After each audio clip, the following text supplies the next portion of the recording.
amigos, ¿qué tal? Bienvenidos. Qué rico que me acompañan a otro capítulo de estas profecías de Daniel.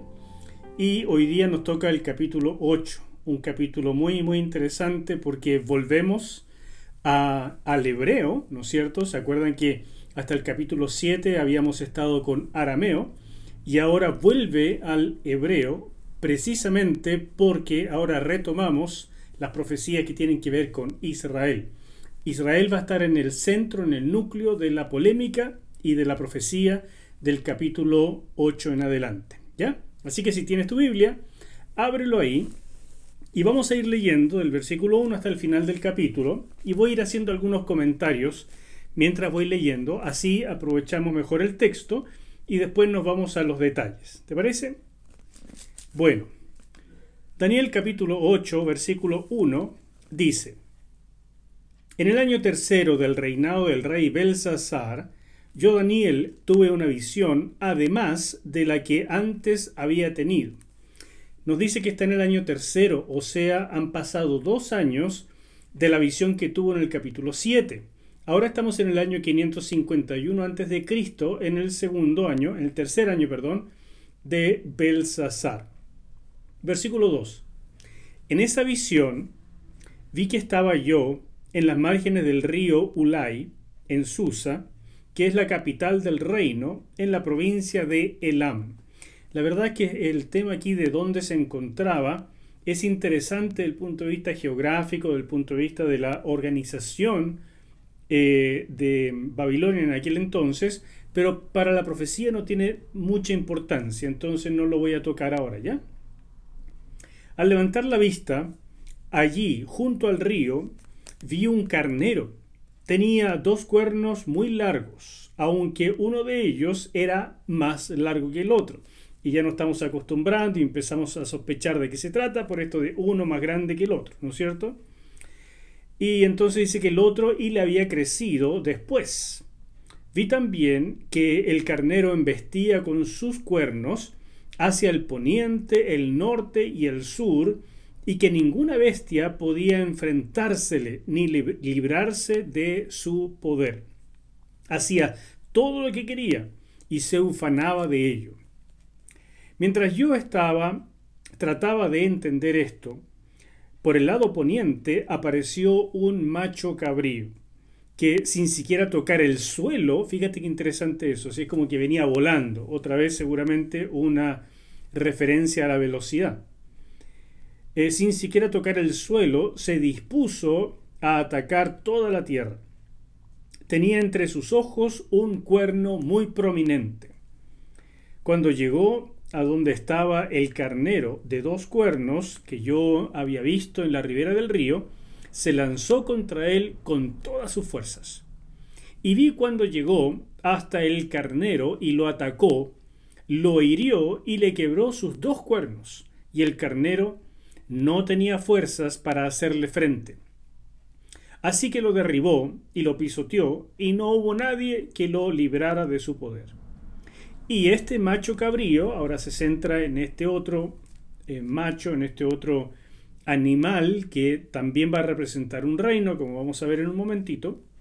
Y este macho cabrío se hizo muy poderoso, pero en la cumbre de su poder se le quebró el cuerno más largo, y en su lugar salieron otros 4 cuernos de gran tamaño. Nos recuerda, ¿no es cierto?, lo que vimos con el leopardo de 4 cabezas y que se refería al imperio greco-macedonio. Y entonces de gran tamaño que se lanzaron contra los 4 vientos del cielo. De uno de ellos salió un cuerno pequeño que creció mucho hacia el sur, hacia el oriente y hacia la tierra gloriosa. Tan grande llegó a ser que desafió al ejército del cielo y hasta echó por tierra y pisoteó parte de ese ejército y de las estrellas. Incluso desafió al príncipe de los ejércitos. Y por causa de él se suspendió el sacrificio continuo y se echó por tierra el lugar del santuario. Esto es interesante porque aunque el personaje que está acá está evidentemente relacionado con lo anterior, y desciende de lo anterior, al mismo tiempo nos habla de una perspectiva un poquitito más espiritual, más grande, ¿verdad? Porque dice que era tan grande, llegó a ser tan grande que desafió al ejército del cielo y hasta echó por tierra y pisoteó parte de ese ejército y de las estrellas. Entonces, evidentemente, esto tiene otro tipo de connotaciones. Desafió al príncipe de los ejércitos. Así que tenemos que tener eso en mente. Versículo 12. Por causa del pecado del pueblo le fue entregado el ejército, junto con el continuo sacrificio, y echó por tierra la verdad, e hizo cuanto quiso, y en todo prosperó.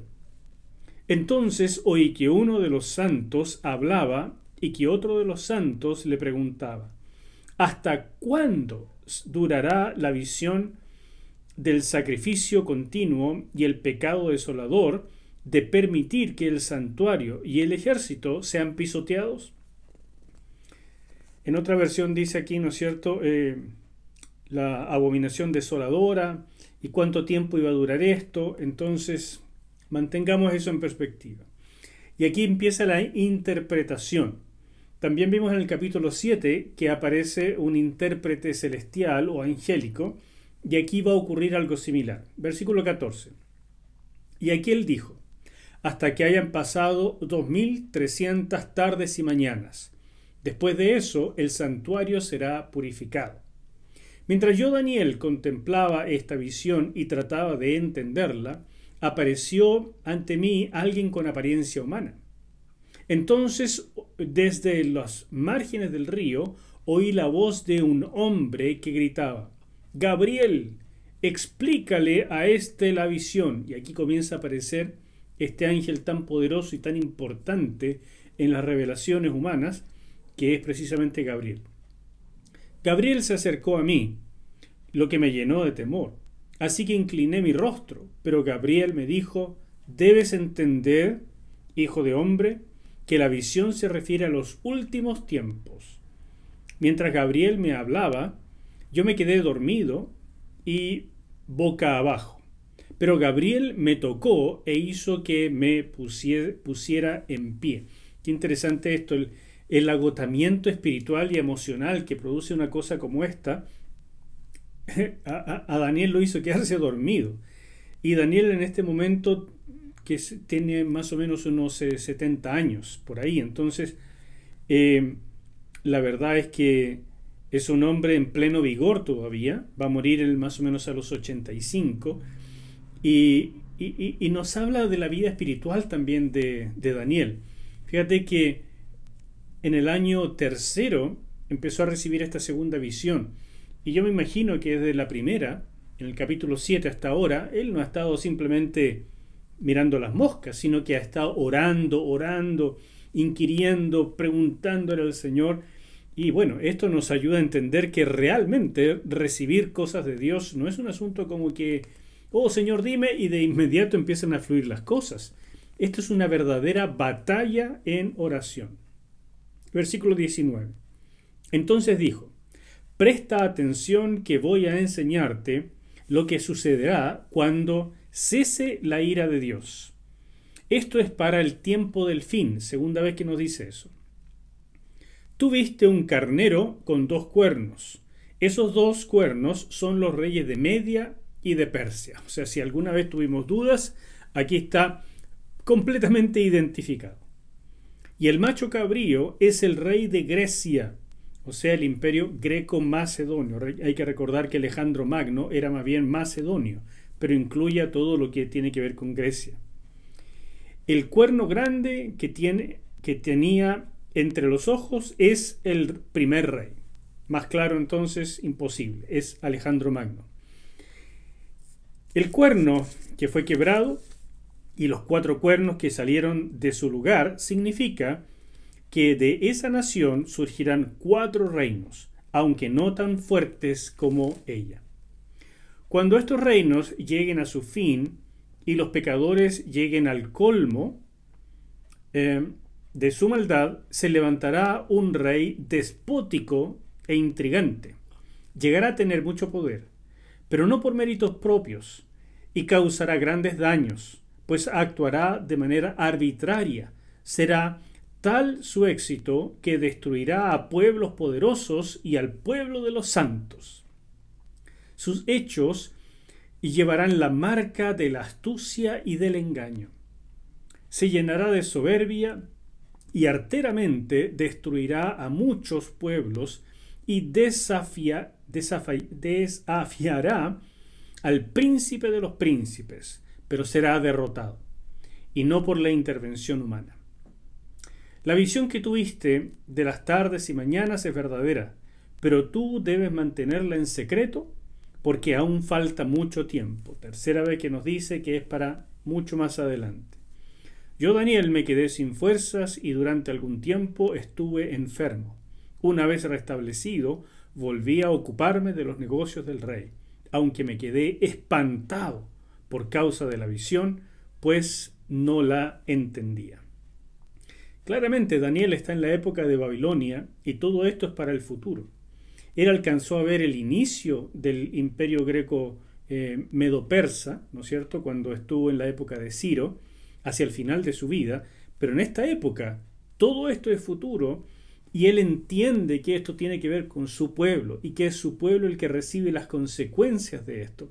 Pero no entiende porque nada de esto aparentemente tiene sentido. Su pueblo ha sido llevado cautivo, no hay nadie en la Tierra Santa en ese momento. Entonces faltan muchísimos eventos que por supuesto Daniel no maneja y que aquí están tremendamente resumidos. E impactante también, antes se quedó dormido, ahora dice que llegó a estar enfermo de lo que esta visión le produjo en términos espirituales y emocionales. Señor, mi Dios, ayúdanos a captar estas cosas que son profundas, y si a tu profeta, Señor, a Daniel, le causaron tanto impacto, ¿qué hay para nosotros, Señor? Mi Dios, yo te ruego que tú bendigas a tu pueblo. Estas cosas son importantes que las conozcamos, son interesantes, por supuesto, y son también revelación de lo alto, que nos hacen bien y nos hacen entender nuestros tiempos, así como los que vienen. Pero, Señor, estamos en una época compleja de la humanidad y no quiero, por favor, Padre, que estas revelaciones, que a veces son intrincadas y a veces también difíciles y hasta duras, produzcan malestar o produzcan depresión en los oyentes. Yo te ruego, Señor, que por el contrario, tu palabra revelada sea como un bálsamo a nuestro corazón al ver tu soberanía, tu majestad, tu control sobre las cosas y la victoria tuya, a pesar de la oposición humana. Y te ruego esto con gratitud en el nombre de Jesucristo nuestro Señor. Amén. Amén. Sí, Señor. Bueno, mis hermanos, como les dije en Daniel capítulo 8, retoma el hebreo porque ahora se va a centrar todo en la revelación del propósito de Dios para Israel, en este periodo que ya mencioné antes, que se llama los tiempos de los gentiles. Israel está bajo la dominación gentil, ¿no es cierto? Y ahora comienza esta revelación tan precisa, y por eso ha causado este capítulo más de una controversia entre los intérpretes, pero es una revelación extremadamente precisa. Después en el capítulo 9 vamos a tener las 70 semanas. En el capítulo 10 vamos a ver que Daniel se enfrasca en una verdadera batalla de oración para poder entender mucho más lo que está pasando. Viene el capítulo 11, donde la revelación llega a ser impresionante, o sea, brutal de precisa en tantísimos detalles. Y en el capítulo 12 vamos a ver finalmente cómo hay una luz de esperanza final, porque finalmente triunfa Dios. Hay una tribulación escatológica tremenda, pero esto que va a pasar con Israel, porque recordemos que está centrado en esta nación, finalmente vemos que viene el Mesías y Dios sale triunfante. Y es lo que uno espera, por supuesto, pero aquí tenemos que entender que a través de los siglos son seres humanos reales los que viven esto, son personas, son familias que sufren, que tienen vivencias dramáticas, y que muchas de ellas son ilustraciones también, no solamente son cosas literales que ocurrieron, sino también ilustraciones de cosas que iban a pasar en el futuro y que también ocurrieron, e ilustraciones de cosas que vienen en un futuro aún más lejano y que por eso llamamos escatológico y nos tocará a nosotros vivirlo. Muy bien, ya leímos entonces el capítulo completo y ya nos dijo la interpretación, así que voy a pasar esto más o menos rápido y quiero colocar algunos datos históricos interesantes para que te des cuenta, pero ya nos dijo quién era este carnero que está al principio, que tiene dos cuernos, ¿verdad? Son los reyes de Media y de Persia. Y uno de los cuernos es más grande que el otro. Y ya hemos visto también el oso que tenía un costado más alto. Aquí también, este cuerno más alto representa a Persia, que finalmente llegó a tener el dominio sobre Media. Al principio no era así. Al principio Media era el imperio dominante. Pero después del surgimiento sobre todo de Ciro II el Grande, el persa, el dominio persa fue claramente evidente y muy, muy preponderante hasta que finalmente tomó el control de Media. Esta coalición medo-persa llegó a juntar un ejército extremadamente grande y poderoso, y por eso el texto nos dice muy bien en el versículo 4 que avanzó en sus conquistas hacia el oeste digamos, de donde está Media y Persia, ¿verdad? Hacia el oeste queda Babilonia, Siria y Asia Menor. Hacia el norte también dice, donde queda todavía Armenia. Y al sur, este imperio conquistador llegó en efecto al sur hasta Egipto y Etiopía. Y como bien dice ese versículo 4, ninguna otra bestia, ningún otro imperio podía hacerle frente. Hacía lo que quería y se ufanaba de ello. Así fue por un buen tiempo con este imperio medo-persa. Pero aparece otro animal, otra bestia, que es un macho cabrío, pero no solamente es estos carneros con cuernos y que son muy buenos para pelear y siempre andan corneándose, sino que este es algo especial y tiene un cuerno que más parece un unicornio, ¿verdad?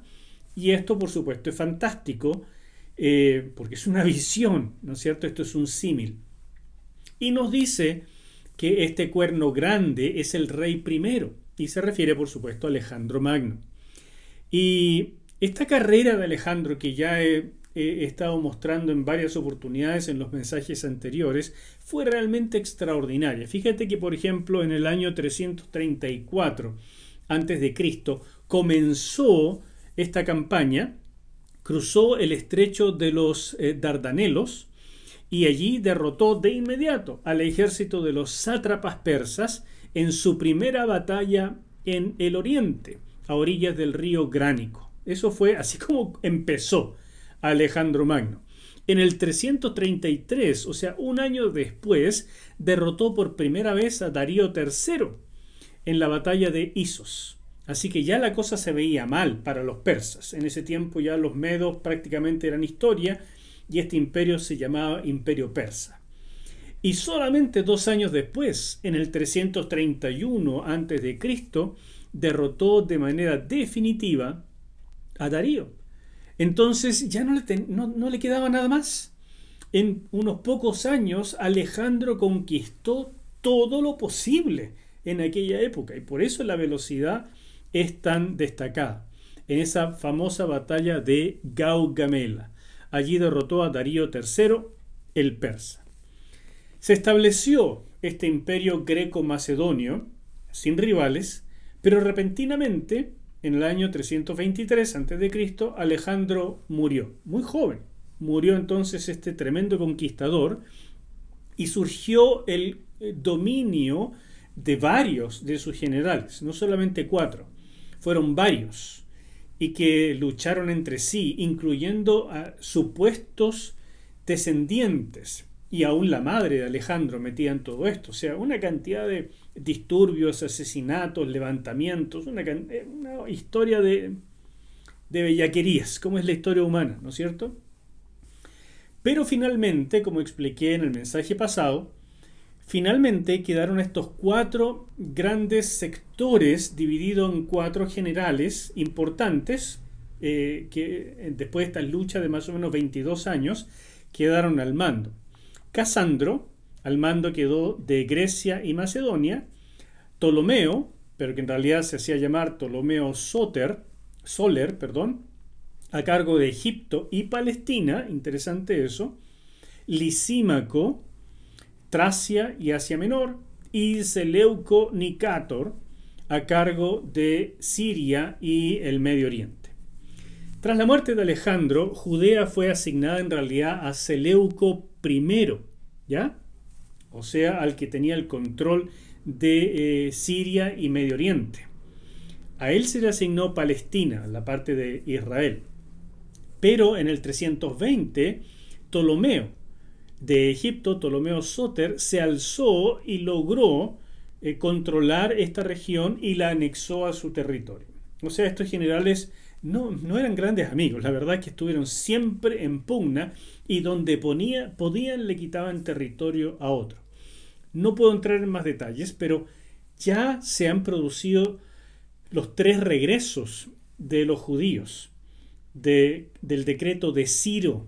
Ciro el persa tuvo ese decreto tan importante que lo vamos a ver un poco más adelante, donde regresó el primer contingente israelita a cargo de Zorobabel.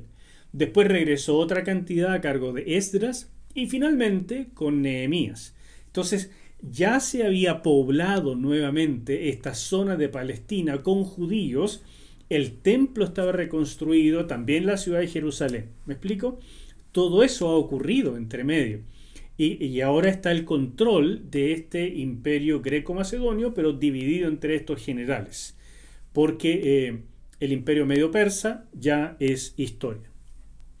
Esta profecía, por tanto, que estamos leyendo acá, con lujo de detalles, se cumplió unos 200 años después de que el libro de Daniel fuese escrito.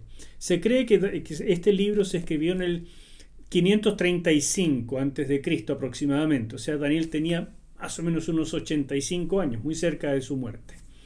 Seguramente tomó notas antes, etcétera, todo lo que hemos ido viendo desde muy joven, pero el resumen, y tal vez incluso ayudado por algún escriba, es hacia el final de su vida. Muy bien. Hay una nota histórica interesante que quiero mostrártela, porque lo más probable es que sea falsa, pero le da un toque picante, interesante al relato y que nos ayuda a evaluar eso junto con el texto bíblico. Es una nota de algo que ocurrió en el año 333 a.C., cuando Alejandro incursionaba en todas estas zonas y pasó por Palestina. Todavía no había terminado de conquistar el imperio medio persa, que fue en el 331, recuérdalo. Aquí estamos 2 años antes de eso. Y la historia dice que cuando Alejandro pasó por Palestina, y esto está registrado en el Talmud babilónico y también por Flavio Josefo en las Antigüedades de los Judíos, Alejandro pasó por allí y dice que un sumo sacerdote salió a recibirlo por temor a que destruyera Jerusalén, como había hecho con muchas otras ciudades para impedir el dominio de sus oponentes. Ahora resulta que hay tantas contradicciones en esto. Algunos piensan, según la época, tendría que haber sido el sacerdote Jadúa, que en hebreo se dice Yadúa, y era hijo de Joanán, ¿no es cierto? Josefo lo identifica como Jadus. Sin embargo, el Talmud babilónico dice que era el nieto de él, Simón el Justo, y eso habría sido imposible porque en la época de Simón el Justo ya estaba muerto Alejandro. Otros dicen que fue Onías I, que era hijo de este Jadúa, pero Onías I comenzó a gobernar como sumo sacerdote el año que Alejandro murió, entonces tampoco cuadra. Por lo tanto, según mis cálculos, tendría que ser este Jadúa si es que este evento fue real. Dice que Alejandro pasó entonces por Palestina e incluso le hizo una reverencia al sumo sacerdote porque aparentemente un ángel le reveló en visión, en sueño, que iba a ver a este hombre y que era un varón de Dios, y entonces un montón de cosas que aparentemente fueron agregadas y que no son tan reales, y también que le habrían mostrado a Alejandro estas profecías de Daniel 7 y Daniel 8. Y a raíz de esto, Alejandro definitivamente pasó de largo por Jerusalén y no la destruyó. Lo realmente cierto es que Alejandro no destruyó Jerusalén. Todo lo demás es un poco dudoso, cae casi en el ámbito de la leyenda. Así es que yo no pongo las manos en el fuego por esto, pero sí le da este toque interesante y picante que a lo mejor fue cierto. ¿Cuál fue la razón detrás de que Alejandro se comportara en este lugar diferente a como lo hacía en otras partes? Tal vez fue como dice Josefo, que se le mostraron estas profecías y el hombre quedó impresionado de ver que el Dios real, el Dios de los hebreos, aunque él se mantuviera politeísta y creyera en otros, pero que este Dios extraordinario lo tenía a él en cuenta en su programa, en su agenda. Bueno, el cuento, o la verdad, es que en el año 205 a.C., y ya estoy bastante después, más de un siglo después de la muerte de Alejandro, Ptolomeo V, descendiente del primer Ptolomeo que tenía a cargo Egipto, y Antíoco III de los Seleucidas se enfrentaron, porque Antíoco decidió anexar Palestina a su territorio y en ese tiempo estaba en manos de los Ptolomeos. Pero claro, originalmente era de los Seleucidas, pero el primer Ptolomeo se avivó, ¿no es cierto? Y ahora este Antíoco III quería recuperarlo. Así es que se enfrentaron y Ptolomeo fue derrotado en Sidón en el año 198 a.C. Por lo tanto, Judá, o la región de Judea, quedó en manos de los Seleucidas, específicamente de este Antíoco III. Y este Antíoco fue súper tolerante con los judíos, así es que fue un periodo tranquilo y hubo paz. Pero el texto nos dice, y yo lo tengo subrayado con negro en mi Biblia porque realmente es un personaje oscuro, dice el versículo 9 al 12 que surge de estos 4 cuernos que le salieron después de la muerte de Alejandro, de estos 4 generales que después tuvieron su descendencia y su linaje, salió un cuerno pequeño, o sea, un desgraciadito, porque en el capítulo 7 ya vimos que ese cuerno pequeño no era nada bueno, pero aquí es otro cuerno pequeño, porque este es un descendiente de los cuernos que reemplazan a Alejandro, o sea, es parte de lo que en el capítulo 7 es la tercera bestia, ¿ya? Es parte del imperio greco-macedonio, heredero de ese imperio, específicamente de los Seleucidas, ¿ya? En cambio, el cuerno pequeño del capítulo 7 es parte de la cuarta bestia y es algo que viene para el futuro, está muy claro en el capítulo 7, muy adelante en el futuro, en la forma final de este imperio de la cuarta bestia. ¿De acuerdo? Así que estamos hablando de otro personaje, pero que tiene el mismo nombre porque, como Dios no da puntada sin hilo, en esta revelación, Él quiere hacernos ver en este capítulo 8, que es mucho más específico que otros, las características de este cuerno pequeño que nos van a servir de ilustración, como si fuera una sinopsis, para entender las características del otro cuerno pequeño que viene para más adelante. ¿Soy claro con esto? La verdad es que si no lo entendiste a la primera, ve de nuevo este video, pero es importante. Puede parecer un poco enredado, pero en realidad no lo es. Es simplemente la manera más simple que conozco de explicar profecía, de explicar revelaciones que son bastante intrincadas. En la historia, este cuerno pequeño que surge de los Seleucidas es el descendiente de este Antíoco III y es Antíoco IV, que se hizo llamar a sí mismo Epífanes, una expresión que significa ilustrado o significa Dios manifiesto, ¿ya? Entonces, este personaje, Antíoco IV Epífanes, y déjame decirte que todos los comentaristas están de acuerdo en que esta profecía se cumple en este personaje histórico. Él fue tremendamente opositor de los judíos. Él quería por todos los medios implementar o establecer la cultura griega en toda la zona, en todo el imperio. Así es que se encontró con los judíos y no los trató para nada bien. En el año 170 a.C., Ptolomeo VI trató de recuperar nuevamente el territorio de Palestina, que ahora gobernaba Antíoco IV. Pero se enfrentaron, y Antíoco IV, la verdad es que lo venció por todos lados. Entró hasta Egipto y se coronó a sí mismo rey de Egipto también. Toma. Y cuando volvió, él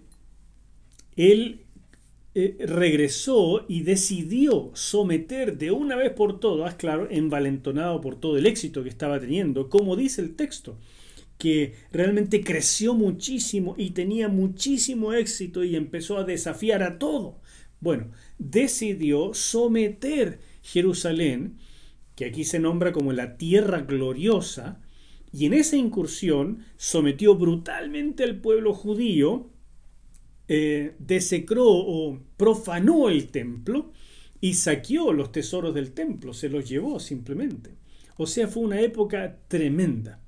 En el año 168 volvió a Egipto para retomar, para saquear, para todas estas cosas, y vuelta estaba nuevamente a puertas de tomar nuevamente Egipto, pero en ese momento Egipto ahora estaba dominado o bajo el protectorado de los romanos, que ya habían terminado los conflictos con los macedonios y estaban afianzando sus territorios en Oriente. Por lo tanto, Antíoco estaba listo para tomar nuevamente Egipto, pero recibió informes de un emisario que le decía: mira, de parte de Roma te decimos, te fuiste, no puedes tocar esto porque está bajo nuestra protección. Así que Antíoco IV se tuvo que devolver y, enfurecido, pasó por Palestina y se desquitó todo lo que quiso contra los judíos. Derribó las murallas de la ciudad, prohibió la observancia de la ley mosaica. Por ejemplo, no se podía observar el Shabbat, ni las fiestas, ni tampoco los sacrificios. Impidió incluso la circuncisión de los niños. Todo eso hizo. Puso altares de ídolos en toda la ciudad, y el 16 de diciembre del año 167 a.C., le ordenó a los judíos, so pena de muerte, que sacrificaran sacrificios de animales inmundos y los obligó a comer carne de cerdo. Todo eso ocurrió y fue atroz. Eso es lo que se conoce como la abominación desoladora literal de esta época en el templo, porque lo profanó completamente. O sea, muchos judíos fueron asesinados a causa de esto, y por supuesto muchos otros fueron apresados y vendidos como esclavos. A raíz de esto, los judíos le pusieron a este rey un sobrenombre. En lugar de Antíoco IV Epífanes, lo llamaban Antíoco IV Epímanes, que significa el loco. Y no era nada extraño, la verdad, porque este es un personaje trastornado, es perverso, fue perverso. Así es que ordenó cesar el sacrificio continuo, tal como dice en el versículo 10 acá, y la ejecución de miles de judíos. El texto produce tanta impresión que ni siquiera es Daniel, sino uno de los personajes angélicos que están aquí, ¿verdad?, que se presentan con forma humana, pero que uno ve con claridad que se trata de personajes angélicos. Dice: ¿cuánto va a durar esto? Porque es algo espantoso. Y le da un dato muy interesante. Dice que serán 2300 tardes y mañanas. Y esto vale la pena poner un poco de cuidado acá, porque aquí hay que hacer una interpretación. Recuerda que la visión que tenemos de la Biblia es que Dios está dando revelación, profecía, y debe interpretarse de manera literal. Eso significa que los símbolos, los símiles y todas las cosas proféticas deben interpretarse como tal. O sea, son juegos de palabras, son estructuras literarias proféticas, ¿verdad? Pero una vez desentrañado todo eso, ese ambiente, esa forma poética de decir las cosas, el significado es literal. Y eso es muy importante. Uno no puede estar leyendo la Biblia y entonces decir, esto es simbólico y lo interpreto alegóricamente, esto es literal y lo interpreto literalmente y así me voy cambiando cuando me antoje. Eso es una pésima forma de acercarse al texto, por así decir, no es una forma saludable, no es científica, no es algo que se puede repetir porque queda antojo de la imaginación de cada intérprete y no queremos eso. Definitivamente no queremos eso. El texto fue escrito para que las personas lo pudieran entender de manera normal, captando, por supuesto, que aquí hay figuras de lenguaje y que no siempre la Biblia habla igual, pero una vez que lo entendemos, esto tiene que tener un significado literal. Pues bien, aquí hay dos posibilidades. O bien, esas 2300 tardes y mañanas es una forma de decir 2300 días. Y si hablamos de 2300 días y lo dividimos por lo que es días de un año, nos da un poco más de 6 años. Si es así, ese debería ser el período entre la primera incursión de Antíoco IV Epífanes a la Tierra Santa, que fue en el año 170, como ya vimos antes, 170 a.C., hasta el momento en que el templo fue limpiado, después de la revuelta de los macabeos, ¿no es cierto? Esa historia tampoco es muy interesante, pero tampoco puedo explayarme mucho, pero trata de investigar un poco la revuelta de los macabeos, Judas Macabeo, ¿no es cierto? Y todos ellos. La limpieza del templo ocurrió en el año 164, justo 6 años después de la primera incursión de Antíoco, el 25 de Kisleu. Kisleu es un mes judío que en nuestro calendario cae aproximadamente entre el 15 de noviembre y el 15 de diciembre. Ahí está ese mes, se va moviendo. Después te voy a explicar por qué se mueve el calendario judío. Pero el punto es que en ese periodo cae. Y en este año específico del 164 a.C., ese 25 de Kisleu cayó el 14 de diciembre. Entonces, ese fue el día en que se limpió el templo. Y todavía hoy, el 25 de Kisleu, aunque se va moviendo la fecha, ¿no es cierto?, en el calendario, pero ese 25 de Kisleu se conmemora la fiesta de Hanukkah, que es precisamente la fiesta de la conmemoración de la limpieza del templo a cargo de los macabeos, de los hermanos macabeos. Esa es una interpretación muy posible. Otra interpretación que creo que es más posible todavía es que estos 2300 tardes y mañanas se refiere a los 2300 sacrificios que no se pudieron hacer desde que Antíoco decretó el cese de los sacrificios. Y esto representaría no 2300 días, sino 1150, la mitad, porque son 2300 sacrificios que no se pudieron realizar en 1150 días. Y esos días, otra vez lo dividimos por los 365 días del año y nos da un poquito más de 3 años. ¿Cómo calza esto? Bueno, calza nuevamente perfecto. El día que Antíoco IV Epífanes decidió suspender los sacrificios en Jerusalén fue el 16 de diciembre del año 167 a.C. Y la limpieza del templo, y aquí nos dice claramente que estos 2300 tardes y mañanas duran hasta la limpieza, ¿no es cierto? Esa limpieza, como ya te dije, fue el 14 de diciembre del año 164, 3 años después. Así que ambas interpretaciones cuadran perfectamente, literalmente, con la historia. Yo me inclino por la segunda, que se refiere específicamente a estos 3 años de profanación en que no se podían hacer sacrificios. Desde la abominación desoladora, que es en esta fecha tan precisa, el 16 de diciembre del año 167, aunque eso duró durante todos estos 3 años, hasta la limpieza el 14 de diciembre del año 164. Aunque la limpieza del templo completa y el restablecimiento pleno de los sacrificios duró hasta entrado el año 163. Y ahí seguramente está ese cuadre de días más, días menos. ¿Me sigues? Todo esto es extraordinariamente interesante porque la verdad es que podemos entender la precisión, la belleza de la profecía bíblica y nos da un sustento muy firme para creer todo aquello que todavía no logramos entender de profecías como las de Apocalipsis y de muchas otras partes, pero nos damos cuenta que de verdad son cosas reveladas y que Dios las tiene bajo su control. En los versículos 15 en adelante de este capítulo, Gabriel es el ángel encargado de dar muchos detalles de la interpretación, detalles que ya incluí en todo esto que he ido comentando.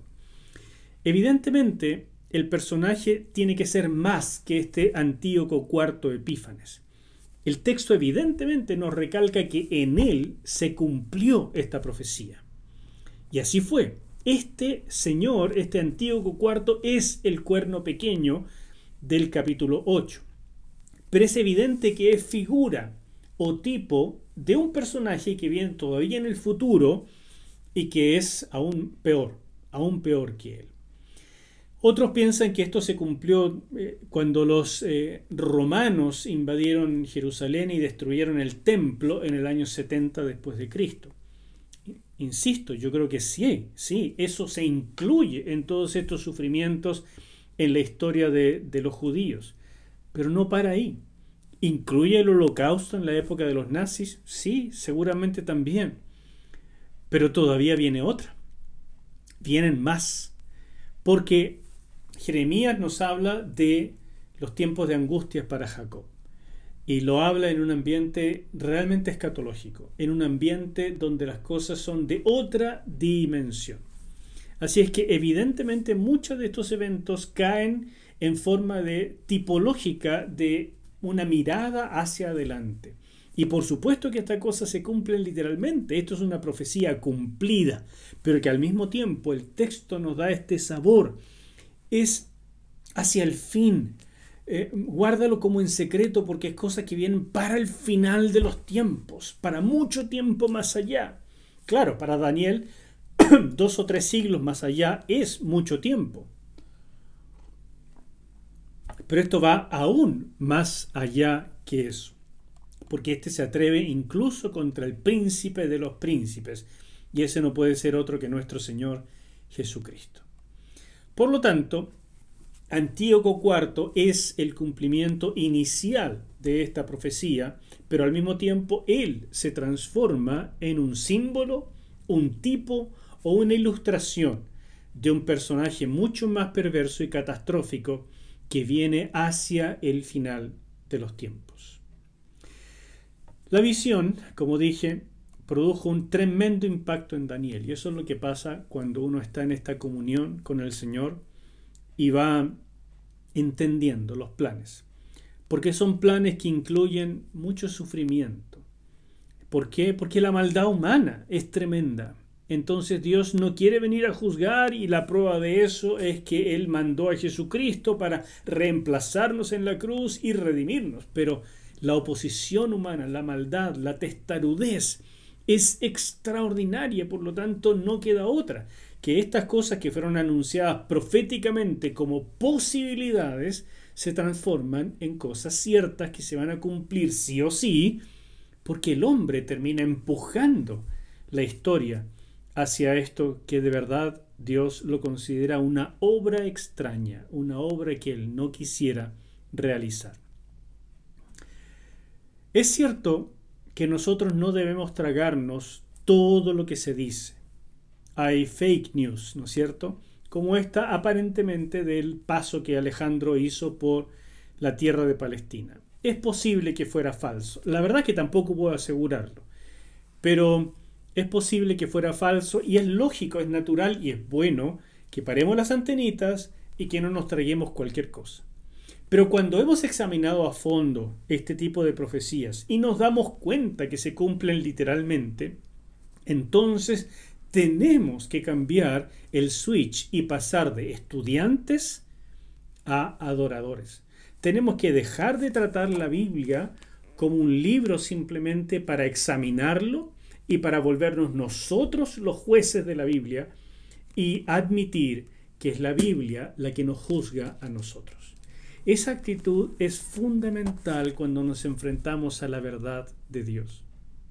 El pueblo judío en especial tenía que entender a través de esta revelación, ya muy conocida por ellos después de estos siglos, que Antíoco IV, este Epífanes, al cual ellos llamaron el loco, Epímanes, ¿no es cierto? Siglos antes, 2 siglos antes profetizado por Daniel, y que ellos ya después lo fueron viendo, y que después lo tenían como historia en la época de nuestro Señor Jesús, y que volvieron a padecer con la incursión de los romanos, etc., y que ahora siguen teniéndolo como historia, y deben prepararse para los días de tormento para Jacob. Esto tiene que enseñarnos que la profecía bíblica, sobre todo Daniel, gira en torno a este pueblo, pero que finalmente abarca a toda la humanidad en la que estamos incluidos nosotros.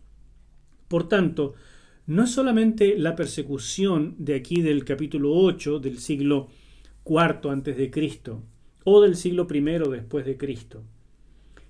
Es mucho más. El capítulo 7 nos habla de algo que viene todavía en el futuro y que, aunque Israel es el centro de la persecución y del dolor precisamente por su rebeldía, ese gobierno mundial que viene a cargo de este cuerno pequeño del capítulo 7, prefigurado por este otro cuerno pequeño del capítulo 8, y que después en el resto de la Biblia lo vemos denominado el anticristo, este gobierno final y brutal, que ya está siendo pavimentado, este gobierno nos va a afectar a todos. Y la iglesia es lo que lo detiene. Y la iglesia debe seguir deteniéndolo hasta tanto se pueda. Pero de que vamos a enfrentar parte de esto, lo vamos a enfrentar. Y de que tenemos que estar preparados con el coraje profético, la valentía profética, y darle pelea, eso tenemos que hacerlo. Pero finalmente saber, el que gobierna, el que manda, es Dios. Él dice la última palabra. Él sabe el cuándo y el cómo. Podemos entonces estar en paz porque Yahweh, nuestro Dios, reina. Padre, gracias por este tiempo. Gracias porque tu revelación nos lleva sin duda a la adoración. Y yo te pido que esta palabra tuya quede grabada en nuestros corazones y nos permitas compartirla con otros. Porque tú, mi Dios, eres bueno, eres el Rey, eres soberano. A ti sea la gloria por siempre. En el nombre de Jesús. Amén. Dios te bendiga. Nos vemos en la próxima. Chao.